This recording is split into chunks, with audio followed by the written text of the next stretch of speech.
Hello, welcome to my channel. Please like and subscribe. My name is Jennifer and welcome to the Feliz Navidad tutorial. In this tutorial I will be showing you how to put together Feliz Navidad. And the kit is made by MerryStockings, and I'll link their website down below in case you want to check out any of their things. This is not sponsored, by the way. I just like their stuff. So if you want to learn how to put this stocking together, please keep watching. So when you buy the kit, this is what you get in the mail, and this is the front of it, and here's all of the felt pieces and stuff. This actually comes with a little thing of stuffing, which I thought was pretty cool because I've never seen that before. So here are the beads and everything. So we're going to take this apart and organize it. So here's a little bag of beads and threads. You will need to organize all your thread by color, and here's a little stuffing bag, the trial size. It's so cute. I just think this is such a good idea to put some stuffing in the kits rather than, you know, buying your own. So here are the instructions. It's like a little mini booklet, and it tells you all of the stitching and gives you wonderful pictures and references and check boxes all along the way. So while I'm putting this kit together, I will be following along with each direction, and it looks like it's kind of broken up into sections. And here's the picture of the entire stocking and where everything goes. And here's the part with Santa.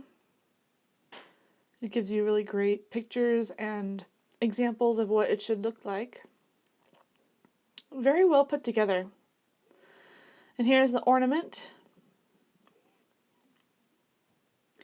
And more instructions for making the cording and how to make the tassels. And there's a lot of tassels. And here's the alphabet that we'll be using. I also really like the way that this kit has these needles marked, and you know which one is the embroidery needle and which one is the beading needle. So I thought that was very clever. And I already I took the liberty to organize all of my thread colors on my thread ring. And I use a little pencil to mark each one. And I like to use bags to organize my beads in sequence. You can do whatever you want, but this is how I do it. We will be starting with Unit 1, the background and the cuff, and I'll be putting the stars on the blue piece, number 1. And for this, I use 2 strands of the gold, and I'm just doing a straight stitch. And once I have this straight stitch, I try and do it in the same like pattern. So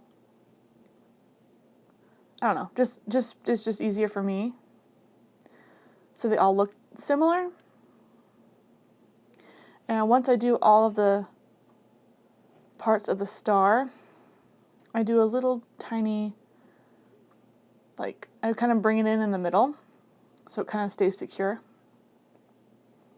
You don't have to do this. This is just something I personally like. It just looks better that way. And then knot it in the back. I usually do a double knot just for security purposes. Now we're going to be working with piece number 2, which is on the black felt, and we're going to be doing a running stitch. And we're going to use 2 strands of the pink thread to do a running stitch, and I decided to kind of, because the beginning of the running stitch there is kind of partially done. I don't know.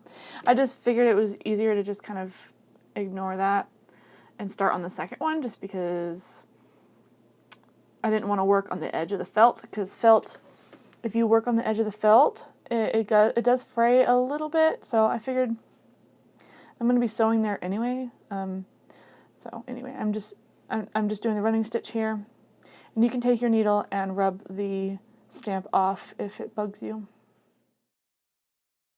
After you finish piece number 2, applique it onto piece number 1, just like that, using the applique stitch, and make sure you're using 1 strand of black thread. So I grabbed my 1 strand of black thread, and I'm going to show you the beginnings of the applique stitch. It's also, people also call it the whip stitch, whichever you prefer. And sorry, I'm trying to hide my knot. It doesn't really matter, it's going to be covered up by the next piece, but I tend to be a little bit fussy about stuff like that. So that's piece number 2, and now we're going to work on piece number 3. And piece number 3 has the same stars on there, so go ahead and do those. And you can applique the name on there, but we're going to work on piece 4 first. So I grabbed piece number 4, and this is kind of where the little pattern is. And I'm going to work on the yellow pieces first. And I'm going to put those on. And in the instructions, it does say to applique each little piece and then put the beads on. Yeah, I'm not doing that. I found it a lot faster to just put the beads on and not applique the little pieces. It's just, I don't know, it just seemed like a waste of time to me. But you know what? If it's up to you, really. If you want to applique each individual little thing, be my guest. I just wanted to, you know, keep going. And I honestly didn't feel like it needed it because the beads are so close together and the pieces are so little that it doesn't really need that extra reinforcement. Yeah, you see I marked skip on those. You'll see that throughout this tutorial because I found that a lot of these steps are kind of unnecessary. But again, if you feel like you really want to follow each step, go ahead.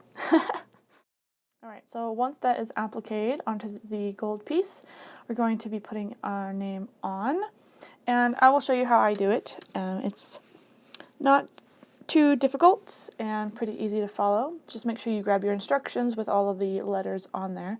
And notice how the name is going to be, it's going to have that slight curve. So, and it gives you instructions on how you can do that. And I just did it by eye, to be honest.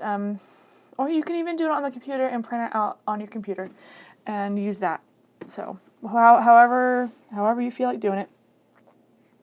So I just grabbed a piece of just regular lined paper that I had, and I just kind of used the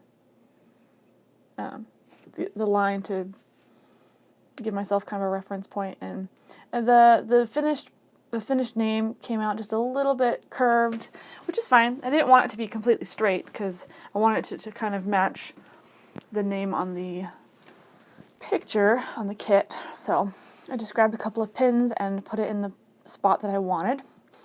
And I'm using a combination of the straight stitch and the outline stitch.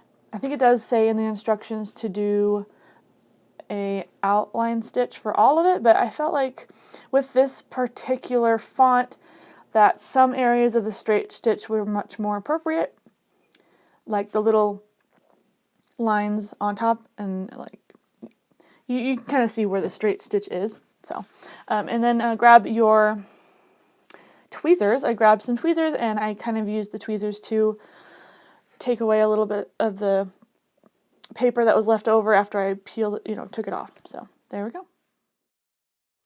Alright, our stocking is looking really good, and I'm enjoying the colors of the stocking. They're so pretty together.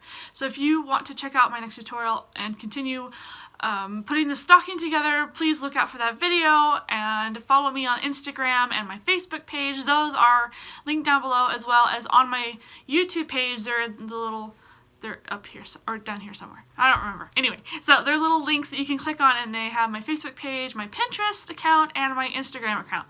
So I always post little sneak peeks on my Instagram account. Make sure to follow that.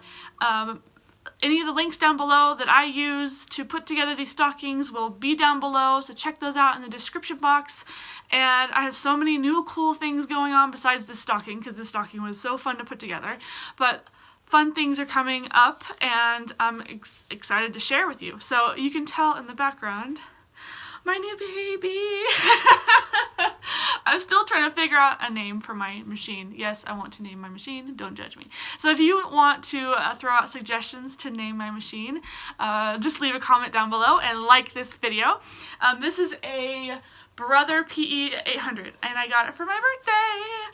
I will be doing a unboxing. So I did do a mini unboxing when I got it first, and then, because I'm still new to it, I'm still new to embroidery, I've been just kind of playing around with it and getting to know my machine. So it's really, really fun, and I'm excited to do more projects on it. If you want me to show you projects that I'm doing on this machine, please leave a comment down below, and subscribe if you haven't subscribed yet, and I'll see you guys next time. Bye!